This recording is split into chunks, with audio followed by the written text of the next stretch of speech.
¿Por qué habla este así? Blasfemias dice.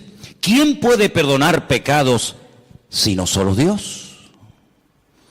Conociendo luego Jesús en su espíritu que cavilaban de esta manera dentro de sí mismos, les dijo, ¿por qué caviláis así en vuestros corazones? ¿Qué es más fácil? ¿Decirle al paralítico, tus pecados te son perdonados? ¿O decirle, levántate, toma tu lecho y anda? Ustedes sabrán que es más fácil, ¿no? Si una cosa o lo otro. Pues para que sepáis que el Hijo del Hombre tiene potestad, ha recibido autoridad en la tierra para perdonar pecados, le dijo al paralítico, a ti te digo, levántate, toma tu lecho y vete a tu casa. Entonces él se levantó enseguida y tomando su lecho salió delante de todos, de manera que todos se asombraron y glorificaron a Dios diciendo, nunca hemos visto tal cosa. ¿Cuántos dicen amén? Amén. Qué bueno. Seguramente este pasaje ustedes ya lo han oído en cantidad de ocasiones, lo han leído, lo han escuchado en sermones, etcétera, etcétera. Pero en esta tarde le vamos a dar un enfoque diferente. Porque para entender ciertas y determinadas cosas que Cristo hacía y decía, hay que hacer un esfuerzo y volver a su época. ¿Cómo pensaba la gente? ¿Qué estilo de vida llevaban? ¿Cuáles eran sus tradiciones, sus leyendas, sus costumbres? Y entonces vamos a entender mucho más lo que el Señor dice en este pasaje y lo que a continuación también hace. Primeramente vemos a 4 personas que no se desaniman ante los obstáculos, personas con una iniciativa tremenda, la fe que les motiva es imparable, y cuando llegan a la casa donde está el Señor predicando, al ver que no pueden entrar, no se derrumban, no se vienen abajo, no dicen, bueno, venimos otro día, hoy hay demasiada gente, es imposible llegar hasta donde está el Maestro, mañana volvemos, sino todo lo contrario. Vemos que la fe nos motiva a seguir adelante, a pesar de los obstáculos, a pesar de las dificultades. La fe es el motor que mueve nuestra vida, nuestras acciones, nuestras palabras, nuestros pensamientos. Y esta gente sube a lo alto del terrado, y dice la palabra de Dios, como hemos leído, que hacen un agujero en el techo, y descienden a este hombre hasta llegar hasta donde está el Señor. Luego vemos que la fe es el ingrediente indispensable para que tú y yo no nos vengamos abajo en momentos de dificultades en la vida. La fe es el elemento indispensable y más que nunca en estos tiempos para que nuestra vida siga adelante y no se frene ante los obstáculos que van a aparecer sí o sí. Por eso una de las razones por las cuales el Señor nos dio la fe, no solamente es para que inicialmente le conociéramos y tuviéramos un encuentro y una experiencia personal con Él, sino que la fe también nos ayuda a mantenernos, no solamente a alcanzar la salvación a través de Cristo, de sus méritos, sino para que haya una vida de mantenimiento y de proceso y de acceso continuo a las bendiciones del Señor.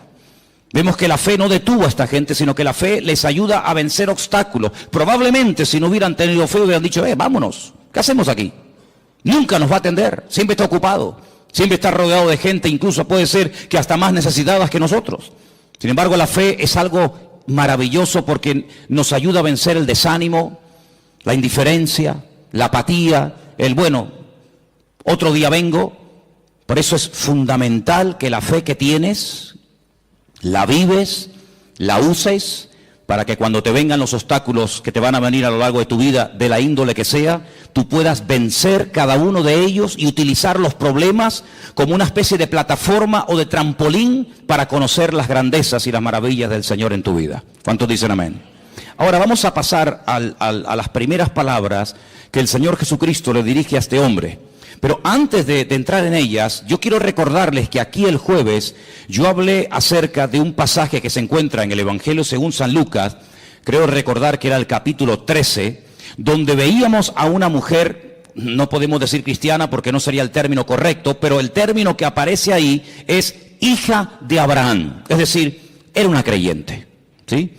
No era una pagana, una idólatra, una que pasaba por la calle y entró a ver qué pasaba allí, sino era una mujer judía, una mujer que había sido criada en la ley de Moisés, en las costumbres del pueblo de Israel, Y dice que durante 18 años había tenido que soportar, había tenido, digamos, entre comillas, que resignarse a la cruda realidad de que a pesar de su fidelidad a la sinagoga, a pesar de su conocimiento de la Escritura, dice la Escritura que ella no se podía enderezar de ninguna manera.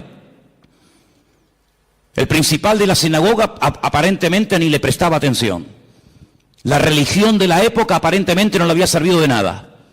Ella oía y asistía a la sinagoga, pero entraba y salía durante 18 años y siempre estaba igual, y yo me atrevería a decir que hasta en algunos casos, hasta peor. Sin embargo, dice la Biblia que ese día el Señor la vio. Y cuando la vio, la sacó de aquellas cortinas, de aquellas celosías, ¿verdad? Donde ya explicamos que se ponían las mujeres en aquella época y se siguen poniendo hasta el día de hoy. Y entonces dice algo increíble. Le dice: mujer, eres libre de tu enfermedad. Porque dice que tenía espíritu de... Y quiero aclarar, y ya lo aclaramos el jueves, que no tenía un demonio, no tenía un espíritu viviendo dentro de ella, sino que tenía una inclinación, tenía espíritu de enfermedad. Y el Señor tuvo que desatarla espiritualmente hablando. No estaba poseída, estaba atada espiritualmente hablando, que son dos cosas distintas. Y dice la Biblia: yo he hecho hoy en el mundo espiritual lo que ustedes hacen todos los días cuando desatan a vuestras bestias, a vuestros mulos, ovejas, camellos o lo que sea, y lo lleváis a beber y luego volvéis, y cuando lo traéis lo volvéis a atar. Luego, lo mismo que vosotros hacéis en lo físico, yo lo acabo de hacer en lo espiritual en esta mujer. Y la evidencia de que ahora está desatada, la evidencia de que ahora es libre, es que se puede enderezar. Ella se enderezó y comenzó a glorificar al Señor. Y vimos el día jueves cómo hay ataduras espirituales que se manifiestan en, entre comillas, enfermedades o en deformidades o en problemas de tipo físico. Esta mujer no tenía problemas de artrosis. Esta mujer no tenía la columna torcida, no tenía una escoliosis. Esta mujer tenía un problema de tipo espiritual que se manifestaba y se podía ver, se hacía visible por una curvatura exagerada. Y dice Lucas, que es el médico, que bajo ninguna manera esta mujer se podía enderezar. Luego hay ataduras invisibles que se manifiestan de una forma visible. En este caso, lo que tenía por dentro se manifestaba por fuera. Pero en esta porción, en este capítulo que hemos leído, vamos a ver cómo una persona mentalmente puede estar también atada. En aquellos días, la filosofía de vida era la siguiente: enfermedad, persona enferma, significa que esa persona está en pecado. Porque si no estuviera cometiendo un pecado, la enfermedad no podría tener ningún lugar, ninguna cabida en la vida de esa persona. Fijaros hasta dónde se llegaba. Claro que antes de la caída del hombre, la enfermedad no existía. La enfermedad vino a consecuencia de la desobediencia, de la rebelión del hombre. Pero no necesariamente toda persona creyente en la actualidad que está enferma necesariamente está cometiendo un pecado. Porque esa filosofía de vida lo único que trae es condenación. Y donde hay condenación, Dios no está, porque Dios nos libra de toda condenación. Por lo tanto, en aquellos tiempos, cuando una persona estaba sana, casi rayaba el orgullo, porque decía: estoy sano porque soy justo, porque diezmo, porque oro, porque ayuno, porque soy buena persona, pero no tanto porque Dios tiene misericordia de mi vida y me da salud, sino porque yo, por mis méritos, casi he llegado a merecerme la salud que tengo. Por el contrario, cuando una persona estaba enferma, automáticamente se le señalaba con el dedo y se decía: ¿ves? Este hombre tiene que estar cometiendo un pecado terrible en su vida y Dios está enfadado con él, y la forma de manifestar que está enfadado es mandándole una enfermedad. Ahora podéis entender el pasaje de Juan capítulo 9, lo habéis leído, ¿verdad? Donde dice la Biblia que los discípulos pasan por un camino y se encuentran a un hombre que es ciego. Y la pregunta que le hacen los discípulos al Señor, ¿cuál es? Señor, ¿quién pecó? ¿Este o sus padres, para que este hombre haya nacido ciego? ¿Os dais cuenta cómo ellos, toda enfermedad que la persona estuviera pasando en ese momento, la relacionaban directamente, causa y efecto, con un pecado que la persona estaba cometiendo? Los rabinos decían en aquella época que hasta que todos los pecados de la persona no fueran perdonados, nunca podría ser libre de cualquier enfermedad que tuviera. Ahora, con esta información, volvamos al pasaje. El hombre lo descuelgan por el techo y cuando lo presentan delante del Señor, el Señor en ese momento, aunque lo pueda hacer y ahora lo veremos, en ese momento no dice, hijo, a ti te digo, yo tus pecados. Eso no está diciendo el Señor. Eso es lo que muchas veces se ha dicho. Eso es lo que muchas veces se ha predicado, que en ese momento el Señor Jesucristo le está perdonando los pecados al hombre. Pero es que eso no dice la Escritura. Lo que la Escritura dice es lo siguiente. Al ver Jesús la fe de ellos, versículo 5, le dijo al paralítico, hijo, que tus pecados ya han sido perdonados. No es que yo en este momento te los perdono, ¿me entendéis?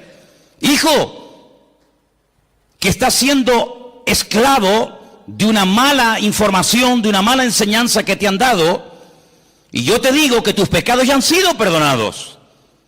Claro, automáticamente los que estaban allí, parece que había venido como una especie de un comando, ¿no?, del Sanedrín de Jerusalén para pillar al Señor siempre en el más mínimo fallo, automáticamente comienzan a cavilar, y tenían razón, solamente Dios puede perdonar pecados, nadie puede perdonar los pecados. Pero si os dais cuenta, Jesús no está diciendo en ese momento, a ti yo te perdono los pecados, sino que le transmite la información del Padre, diciéndole, hijo, que tus pecados ya han sido perdonados. Por lo tanto, esta enfermedad no es consecuencia directa de un pecado que no ha sido perdonado en tu vida. Fijaros hasta qué punto esto estaba interiorizado, enraizado en la cultura de la época, que si ustedes vienen conmigo un momentito al Antiguo Testamento, a 2 de Samuel capítulo 12, ahora vamos a volver aquí, pero en 2 de Samuel capítulo 12, cuando el profeta Natán llega al palacio del rey David a decirle, a amonestarle acerca del pecado que ha estado cometiendo, si ustedes leen todo el capítulo 12, no nos da tiempo de leerlo ahora, pero leerlo por favor al llegar a casa, 2 de Samuel capítulo 12, en el versículo 13, cuando el profeta Natán le amonesta al rey David, él dice en el versículo 13, entonces David le dice al profeta Natán, he pecado contra el Señor, he pecado contra Dios. Pero Natán le dijo, pero también el Señor ha redimido tu pecado, ¿y qué añade? No morirás. Es decir, la consecuencia de que Dios te ha perdonado es que no has muerto. Porque si hubieras muerto, es la evidencia de que Dios no te perdonó. Fijaros la profundidad de esto, hermanos. Dios te ha perdonado. Sí, ya, porque tú lo digas. No. ¿Sabes por qué te ha perdonado? ¿Sabes por qué puedes estar plenamente convencido 100% de que Dios te ha perdonado a pesar de la que has liado? ¿Cuál? Que no morirás. Ay, amigo. Ahora cuando vamos al Nuevo Testamento y nos encontramos con esta historia que estamos analizando en esta tarde, nos encontramos que el Señor Jesucristo le dice a este pobre hombre, a este pobre paralítico, tus pecados han sido perdonados. Por lo tanto, no tienes que estar atado mentalmente. Aquella estaba atada espiritualmente, este tiene ataduras mentales porque cree que su enfermedad es una consecuencia de un pecado que está cometiendo. Por lo tanto, el hombre ni siquiera se atreve a dirigirle ni una sola palabra al Señor. No le pide nada, ni clemencia, ni misericordia, ni nada. Porque la evidencia, según su mente, de que el Señor está enfadado conmigo, es que me tiene aquí postrado en esta cama. Nada más lejos de la realidad. Mira, aquí tenemos un versículo que lo hemos citado millones de veces. Y el versículo es muy fácil muy fácil de entender. Conoceréis la verdad y la verdad os hará libres. Dele la vuelta al texto. En vez de creer en la verdad que trae libertad a tu vida, cree en una mentira y serás la persona más esclava y la persona más deprimida y la persona más amargada de todo el planeta Tierra. Porque así como la verdad liberta, la mentira esclaviza y ata. Este hombre estaba atado mentalmente. Claro, ¿qué rabino le iba a decir en su época? Tus pecados han sido perdonados. Pero si han sido perdonados, ¿por qué sigo enfermo? Bueno, ¿cuál es la evidencia? ¿Cuál es la evidencia? Porque claro, decirle, oye, que Dios es un Dios de perdón, es un Dios de misericordia, que tus pecados han sido perdonados, eso no cuesta nada. Por eso el Señor lanza la pregunta. Aquí hay un mensaje en dos direcciones. Primero hacia el paralítico y también hacia los escribas y fariseos que están allí cuestionando. la credibilidad de dichas palabras. ¿Cómo se atreve este hombre a perdonar pecados? Es que no está perdonando pecados, está dando la información, está trayendo consuelo y aliento y esperanza a un corazón que está creyendo en una mentira. Ahora eso hay que demostrarlo. Muy bien, pues entonces ahora viene el momento de la verdad. Ahora lo que tienes que hacer es levantarte, toma tu lecho y sal de aquí caminando, y será la evidencia visible, el botón de muestra, que demostrará que efectivamente tus pecados son perdonados. El hombre toma su lecho, se levanta, se va, y el texto termina diciendo que glorificaron a Dios, se quedaron asombrados y dicen: nunca, claro, nunca hemos visto tal cosa, porque nunca le habían enseñado eso. Tú tienes que comenzar a orar, a pedir y a declarar por fe en el nombre del Señor lo que a ti te gustaría ver en tu vida. El gran problema es que muchas veces nuestras palabras, hermanos, son un obstáculo para que la gloria del Señor y el poder de Dios se manifieste en nuestra vida. ¿Quieres ver bendición? Habla bendición. Siembra tomates si quieres cosechar tomates. ¿Quieres cosechar patatas? Pues no siembres tomates, tienes que cosechar patatas. Y en el sentido espiritual pasa exactamente lo mismo. ¿Quieres ver bendición en tu vida? Levántate por la mañana. El Señor es mi luz y mi salvación. ¿De quién temeré? Aunque un ejército acampe contra mí, no temerá mi corazón. El Señor está conmigo. Él es mi poderoso gigante. Él es mi pastor. Él me va a abrir puertas. Él me va a sanar. Él me va a bendecir. Y estamos sembrando fe. Y el que siembra fe, recoge fe. ¿Cuántos dicen amén? Por lo tanto, amados hermanos, tengamos mucho cuidado, no solamente con nuestras palabras, sino con nuestras actitudes y también, como no, con nuestros pensamientos.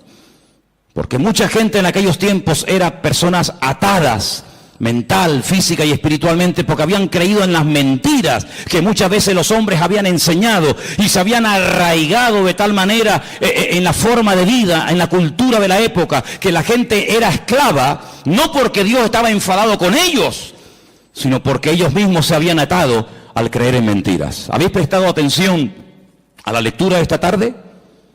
¿Sí o no? Jesús se va a otra población, a Nazaret. Coge el pergamino, el rollo del profeta Isaías. ¿Y qué dice? Yo he venido, ¿para qué? Para darle vista a los ciegos. Yo he venido a sanar y a curar a los quebrantados de corazón, a traer libertad a los oprimidos. En otras palabras, a traer esperanza, que ya bastante condenación y bastante amargura tenéis encima. Sin embargo, el Señor vino a darnos libertad de todas nuestras miserias, de todas nuestras pobrezas y de todos nuestros pecados. No es que el Señor anule la ley del Antiguo Testamento, pero el Señor viene a ofrecer la imagen de la misericordia del Señor, que nadie la estaba dando en aquellos tiempos. ¿Os acordáis cuando el Señor le habla tremendamente duro a los escribas y fariseos en Mateo capítulo 23? Si diezmáis esto, diezmáis lo otro, oráis, recorréis tierra y mar para ganar un prosélito y hacéis, pero os habéis olvidado de lo más importante, misericordia quiero y no sacrificio. Sois capaces de hacer sacrificios, de caminar, de sudar, de patear por aquí, subir montañas, hablar con este, hablar con el otro, de ayunar días y días, de diezmar las semillas, de colar esto, de colar lo otro. Y lo más importante, que es la misericordia. Pero ¿cómo van a aplicar misericordia si ellos no conocen a un Dios de misericordia? Hay gente, no sé qué concepto de Dios tiene, pero el concepto que tenemos que tener en el día de hoy de nuestro Dios es que nuestro Dios es un Dios de amor y para siempre su fidelidad, y es un Dios misericordioso. ¿Cuántos dicen amén? No es que pasa por alto el pecado, pero es un Dios que quiere perdonar, se goza en perdonar. Ahora, la Biblia nos enseña que cuando, por ejemplo, el rey David pecó y desobedeció contra el Señor, ya no mataba en la proporción en la que lo hacía al principio, sino que ya obtenía victorias, pero no en la medida que las hacía al principio. Ya mataba de 1000 en 1000, en vez de 10.000 en 10.000 como al principio. Es decir, hubo un decrecimiento, menguó en la gracia del Señor en su vida. Necesitaba una restauración interior. Y entonces, ¿cómo le vino esa restauración? Bueno, yo siempre he dicho que sin confrontación no se produce un cambio interior. Tiene que haber un momento en el que el Señor nos confronta, el Señor señala y dice, tu pecado, tu problema es este. En ese momento tenemos dos opciones: optar por el camino del medio, hacernos el loco como que no hemos hecho nada malo, optar por un camino que consiste en amargarme, en deprimirme, en condenarme, o escoger el camino correcto y verdadero, que es el de la misericordia del Señor. Y yo quiero decirles en esta tarde que por muy bajo que podamos caer en la vida, después de conocer al Señor, por muy lejos que nos hayamos podido separar de su presencia, de sus caminos, el Señor no ha cambiado ni menguado su amor y su misericordia, sino que Él nos sigue llamando y nos sigue amando igual o más que el primer día. A ti te digo que Dios te ha perdonado los pecados, y la evidencia de que Dios no está enojado contigo, la evidencia de que Dios no está enfadado contigo es que si quieres te puede levantar ahora, pero ya ni lo intentaba. Ya se había resignado a vivir toda la vida bajo ese peso, dependiendo de que lo llevaran o lo trajeran las personas. Sin embargo, amados hermanos, tú no tienes que depender de nada ni de nadie para caminar, para sentirte libre, sino que tu libertad no depende del hombre, tu libertad depende de la obra que Cristo ha hecho por ti en la cruz del Calvario. ¿Cuántos dicen amén? Dale un fuerte aplauso al Señor en esta tarde. Dile gracias porque tú me perdonas. Aleluya. Amén. Hay un versículo en San Juan capítulo 5 que quiero leer, San Juan capítulo 5, versículo 22, donde vemos que el Padre delegó en el Hijo plenos poderes para perdonar pecados y para cualquier cosa. Y quiero que lo leamos porque no quiero que penséis que estoy tratando de decir que Jesús no tenía autoridad para perdonar pecados, no estoy diciendo eso. De hecho, el versículo que vamos a leer ahora nos demuestra que el Padre delegó, dice, este es mi Hijo amado en el cual delego, en el cual deposito toda mi confianza. Juan capítulo 5, verso 22 dice, porque el Padre a nadie juzga. Pero sigue diciendo el versículo, sino que todo el juicio, ¿qué dice? Se lo dio al Hijo. Es decir, que a través del Hijo, Dios imparte justicia, y a través del Hijo, Dios imparte misericordia. ¿Os acordáis cuando el Señor estaba un día y de repente lo rodearon un montón de religiosos que estaban dispuestos a apedrear, a lapidar públicamente a una mujer que dice que había sido sorprendida en el mismo acto? Que es curioso, porque si la habían sorprendido en el mismo acto, ¿dónde estaba el otro? Curioso que nada más traen a uno. Y le dijeron, nuestra ley, como dándole lecciones de moral al Señor, como enseñándole cosas que él ignoraba, nuestra ley dice que tenemos que tomar medidas radicales ante este tipo de pecados, y nuestra ley dice que hay que matar a pedradas a semejantes personas. Y el Señor dice, muy bien, perfecto, yo conozco esa ley, si la di yo, si yo la di. El problema es que para poder ejecutar esa ley, uno tiene que estar limpio y libre de pecado. Ahora, si tú crees que estás libre de pecado para poder matar a pedradas a una persona, pues coge la piedra y tírala. No sabemos lo que el Señor escribió en tierra. Algún día lo sabremos, ¿no? ¿No te parece? Por lo menos yo se lo pienso preguntar. La cuestión está en que dice la Biblia que desde el más grande hasta el más pequeño todos salieron corriendo y ninguno se quedó. Perdón, sí se quedó uno. Se quedó el único que podía tirar una piedra y una y 20 contra ella, ¿sí o no? Porque él nunca había pecado, luego era el único que podía decir, bueno, nadie te va a apedrear, pero yo sí, porque yo no he pecado, yo soy justo, yo soy limpio y sin mancha. Sin embargo, ¿qué le dice? Yo tampoco te condeno. Vete y no peques más. Es impresionante, ¿verdad? Ese es nuestro Dios.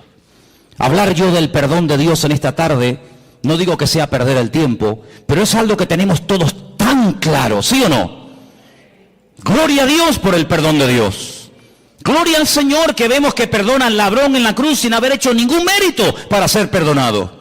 Gloria a Dios que perdona a la mujer adúltera que según la ley de la Torá de Moisés merecía la muerte. Gloria a Dios que perdonó a Pedro a pesar de que le traicionó o le negó. Ponle el adjetivo que quieras. Gloria a Dios que no hay pecado que Dios no pueda perdonar. Hablar del perdón de Dios, hermano, para nosotros no es una predicación, es una realidad. Es algo que hemos experimentado todos los que estamos aquí, o la inmensa mayoría. Sabemos que el Señor, tanto antes como después de haberle conocido, nos ha tenido que perdonar muchas veces, ¿sí o no? Porque claro, siempre cuando hablamos de perdón y de misericordia, parece que tenemos que volver a nuestra vida anterior a conocerla al Señor. No, yo no hablo de esa, yo hablo después de haberle conocido. O es que después de haberle conocido no hemos roto nada. Es que después de haberle conocido no hemos caído, tropezado y pecado. ¿Hay alguno aquí así? Porque antes pecábamos por ignorancia, pero ya después de conocerla a Él, pecamos sabiendo que a nuestro Dios le ofendía el pecado y lo hemos hecho igualmente.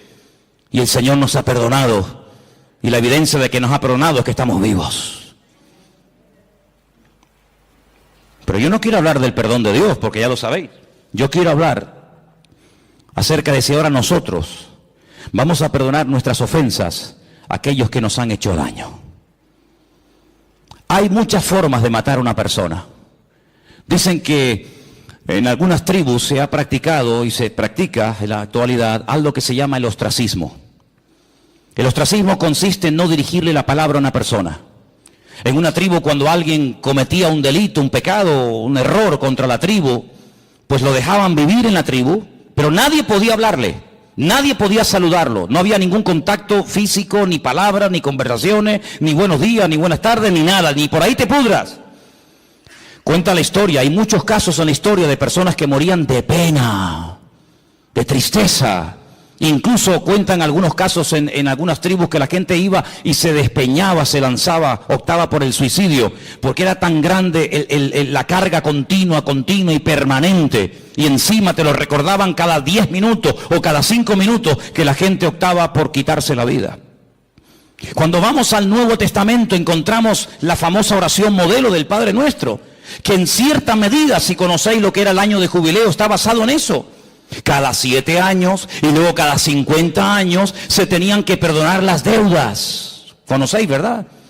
Algunos dicen, algunos historiadores, algunos expertos en escritura, dicen que el Señor Jesucristo, cuando leyó la escritura en Nazaret, que se leyó esta tarde aquí, estaban celebrando el año de jubileo, pero ya nadie ponía en práctica lo de dar libertad a los cautivos, que era dar libertad a los esclavos, perdonar las deudas, devolver las tierras a sus dueños originales. Pero ¿qué dice el Padre Nuestro? Perdónanos como nosotros también perdonamos a nuestros deudores. Es decir, lo mismo que hemos recibido es lo mismo que tenemos que devolver. El Señor da una parábola diciendo, había un hombre que le debía una fortuna a otro hombre que jamás le había podido pagar, ni le iba a pagar en el futuro. Y todo fue perdonado en un instante porque él pidió misericordia, él pidió clemencia y le perdonaron todo. Y este mismo hombre, con ese perdón, con ese alivio de no deberle nada a nadie, sale a la calle y se encuentra con uno y lo agarra por el cuello y le obliga a que le pague una deuda insignificante.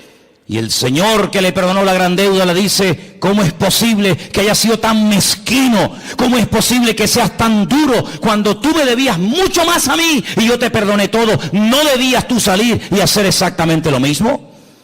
Es decir, hermano, aquí recibimos misericordia, ¿pero para qué? ¿Para sentirnos bien y dormir tranquilos y seguir la vida? No, no solamente para eso, sino que recibimos misericordia para que podamos dar y hacer misericordia al que nos ha ofendido.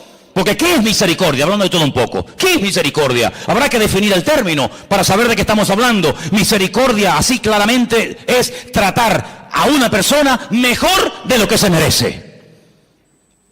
Ni más ni menos. La Biblia dice, si saludáis a los que os saludan, ¿qué recompensa tendréis? Si amáis a los que os aman, ahí no hay nada, digamos, de extraordinario. El Señor viene en el Nuevo Testamento, con el nuevo pacto, con la irrupción de su persona en el reino, con el reino de Dios. ¿Qué nos enseña? A ir más allá de la letra, a ir más allá de la obligación moral de decir, bueno, he hecho esto, punto. No, a ir hasta la segunda milla. Señor, ¿y cuántas veces perdona? A ver, porque habrá un límite en todo esto, ¿no? O tengo que estar siempre perdonando, como si yo fuera un tonto. Y el Señor, ¿qué le dijo? Como diciendo, un número infinitamente de veces. Imaginemos por un instante que Dios a nosotros nos va a perdonar un número determinado de veces. 30 veces, 40, 50, pon el número que quieras.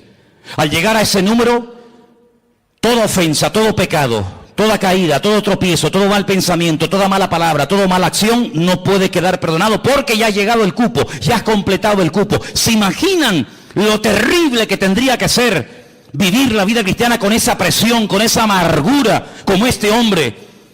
Qué alivio tan grande cuando el Señor le dijo a este hombre que tus pecados ya han sido perdonados, que no tiene que estar bajo esa condenación, que Dios perdona. Y además tengo una noticia buenísima para todos nosotros, que el único que en esta vida perdona y además olvida es nuestro Dios. ¡Wow! Perdona y olvida.